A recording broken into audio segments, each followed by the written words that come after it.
अब 123 प्रॉपर्टी हैं, ये एक बड़ा मसला है। इसको ये सरकार कब्जा करना चाहती है और इसी तरह से पूरे मुल्क के अंदर न जाने कितनी प्रॉपर्टीज़ ऐसी हैं जो रेवेन्यू रिकॉर्ड में नहीं है, जो वक्फ बाय यूज़र हैं। तो उसके अंदर विवाद पैदा करके ये लोग कब्जा करेंगे और कोई मकसद इनका नहीं है।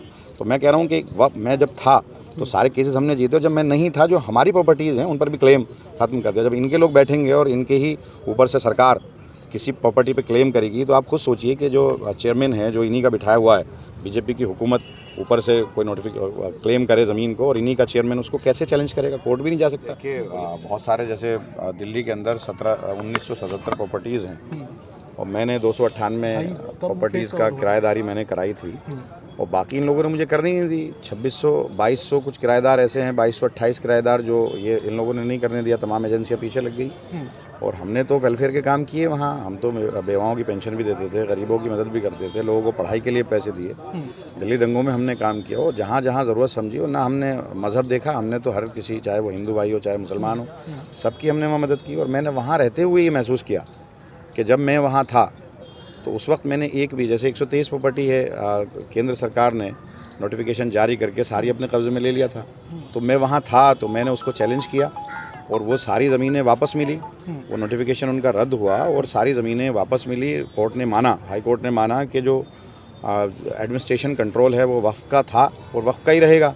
और अगर आप मानिए जिस तरह का अब ये बोर्ड बना रहे हैं, जिस तरह इनके लोग हैं, अगर बीजेपी का आदमी वहाँ बैठा होगा तो आप उम्मीद कर सकते हैं कि वो इसको चैलेंज करेगा। और उसी के बाद जब मैं वहाँ से आ गया और एडमिनिस्ट्रेशन का कंट्रोल उस पर आया तो शाही ईदगाह का जब मसला आया तो उसके सामने का पार्क वक्फ बोर्ड का जो सीईओ है और जो डिविजनल कमिश्नर है उसने जो एफिडेविट दिया कि ये ज़मीन हमारी नहीं है। ऐसी नखुंजी एक मस्जिद है उसके अंदर महरौली के अंदर, उस पर इन्होंने एफिडेविट दिया। कई सारे पार्क हैं और कोर्ट में चलते हुए जैसे लाल मस्जिद के पीछे का इलाका है वहाँ पर एक पूरी बिल्डिंग इन्होंने बना दी, जबकि वो डिविजनल उसमें, जबकि वो चल रहा है, ट्रिब्यूनल में केस चल रहा है आज भी, और वो ले लिया।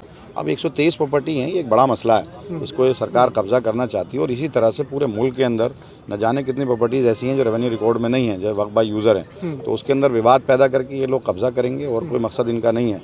तो मैं कह रहा हूँ कि मैं जब था तो सारे केसेस हमने जीते और जब मैं नहीं था जो हमारी प्रॉपर्टीज़ हैं उन पर भी क्लेम ख़त्म कर दिया। जब इनके लोग बैठेंगे और इनके ही ऊपर से सरकार किसी प्रॉपर्टी पे क्लेम करेगी तो आप खुद सोचिए कि जो चेयरमैन है जो इन्हीं का बिठाया हुआ है, बीजेपी की हुकूमत ऊपर से कोई क्लेम करे ज़मीन को और इन्हीं का चेयरमैन उसको कैसे चैलेंज करेगा? कोर्ट भी नहीं जा सकता।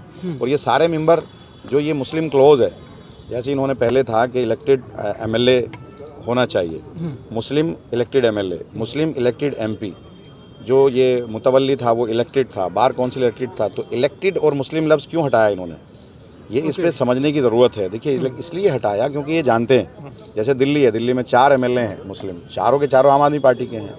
उत्तर प्रदेश में समाजवादी का है या कांग्रेस का है या आरएलडी का है। ऐसे ही हरियाणा में कांग्रेस के हैं, महाराष्ट्र में कांग्रेस के या दूसरी एनसीपी के हैं। तो पूरे मुल्क के अंदर बीजेपी का कहीं एमएलए नहीं है, बीजेपी का कहीं एमपी नहीं है। तो दूसरी पार्टी के लोग बोर्ड के अंदर ना आए, इसलिए इन्होंने एमएलए इलेक्टेड और मुस्लिम एमएलए ख़त्म किया। अब नॉमिनेटेड कर दिया, वो अपना किसी को भी रख देंगे। ये नॉमिनेटेड मुतवल्ली है, वो किसी को भी रख देंगे। तो एक जनता जो चुन कर के भेजती थी, जो एक प्रक्रिया से आता था, वो इन्होंने हक छीन लिया। अब सब कुछ अगर नॉमिनेटेड होगा तो अपने हिसाब से ये लोग करेंगे। अब जनता के पास ये पावर थी चुनने की, चाहे वो एमएलए हो, एमएलए इलेक्टेड था, चाहे और चेयरमैन भी इलेक्टेड हुआ करता था। ये सारे मेंबर 7 मेंबर आते थे, जिसमें से 4 इलेक्टेड होते थे, 3 नॉमिनेटेड होते थे, फिर उसमें से चेयरमैन इलेक्टेड होता था। वो सारा ख़त्म इन्होंने कर दिया। तो ये इसलिए हम लोग आए और हमें पूरी उम्मीद है जिस तरह से ये वक्फ की ज़मीनों को कब्ज़ा करना चाह रहे हैं वो हम उसमें हासिल होगा। अब आप मुझे खुद बताइए, मैं एमएलए हूँ और मैं अगर चेयरमैन हूँ तो अब अभी तक हमसे ऊपर जो आखिरी पावर थी, जो बोर्ड ऑटोनोमस बॉडी है, पावर किसके पास थी? उसके बाद एलजी के पास पावर थी सुपरसीड करने को, बोर्ड को सुपरसीड करने को या उसके फैसले को सुपरसीड करने की पावर एलजी के पास थी। अब इन्होंने डीएम के पास दे दी। अब आप बताइए कि चेयरमैन से बड़ा तो डीएम हो गया ना, डीएम को फुल पावर दे दी। तो कहीं ना कहीं इसमें गड़बड़ है। और डीएम तो जो सरकार का होगा, सरकार का जो पक्ष होगा उसी के साथ चलेगा, वो बोर्ड के साथ तो चलेगा नहीं। बोर्ड अगर दूसरी पक्ष का है या बोर्ड अगर इंडिपेंडेंट है तो बोर्ड इंडिपेंडेंट है, अगर उसके फैसले को अब कोई भी चैलेंज करेगा और वो डीएम के पास जाएगा तो डीएम तो सरकार के हिसाब से फैसले देगा। वो सरकार जो चाहेगी, सरकार क्या चाह रही है आप भी समझ सकते हैं। तो ये जो बनाए गए हैं, जो एक्ट लाया है, जो इसमें तरमीम की गई है, वो कुछ चीज़ें बहुत ख़तरनाक है। जैसे वक्फ बाय यूज़र है, जैसे 5 साल के प्रैक्टिसिंग मुस्लिम चाहिए, जैसे डीएम को सारी पावर दे दी, जैसे मुस्लिम MLAs, मुस्लिम MP जो हटा दिया, तो ये 4-5 चीज़ें बहुत ख़तरनाक हैं जो जिस पर रोक लगनी चाहिए, पूरी तरह से ख़त्म होनी चाहिए। फिर कुछ जगहों पे हिंसा भी देखने को मिली है प्रदर्शन के दौरान, उसको लेकर आप क्या? ये मकसद तो इनका यही है, सरकारें जो है स्टेट इसमें ये है जो रखी गई है कोर्ट में, यही तो मकसद है। अनकॉन्स्टिट्यूशनल है, ये अनकॉन्स्टिट्यूशनल है। और हमारा एक बेसिक स्ट्रक्चर डॉक्ट्राइन है सुप्रीम कोर्ट का, बेसिक स्ट्रक्चर। इवन जो मेजोरिटी है, वो मेजोरिटी भी कोई बिल ऐसा पास नहीं कर सकती है जो कि बेसिक स्ट्रक्चर को ख़त्म करे सुप्रीम कोर्ट के। ये जो वक्त एक्ट है, ये article 14, article 15, article 21, article 25, article 26, article 29, article 30 and article 300A का वायलेशन है। सीधा हम कॉन्स्टिट्यूशन पे जा रहे हैं, कॉन्स्टिट्यूशन को चैलेंज किया गया है इस बिल के अंदर। जो BJP के मंत्री हैं किरण रिजिजू कह रहे हैं कि सुप्रीम कोर्ट को हस्तक्षेप नहीं करना चाहिए सरकार के कामों में। सुप्रीम कोर्ट तो बना इसीलिए है ताकि अगर सरकार कोई ऐसा कानून बनाए जो कॉन्स्टिट्यूशन को ख़त्म करना चाहे, तो सुप्रीम कोर्ट का पहले ड्यूटी है, ये खुद ड्यूटी है सुप्रीम कोर्ट की कि ऐसे कानूनों को रद्द करे। ये ड्यूटी है सुप्रीम कोर्ट की। सरकार ने कैबिनेट दाखिल की है कि पहले हमको सुना जाए, उसके बाद कोई ऑर्डर पास सुना जाए, कोई दिक्कत नहीं है, सुनना तो चाहिए सबको। लेकिन गृह मंत्री भी कह रहे हैं कि सदन ने कानून बनाया, मानना तो पड़ेगा सबको। नहीं, ऐसा नहीं है, यही तो हम कह रहे हैं। कानून, सुप्रीम कोर्ट को पावर क्यों दी गई है?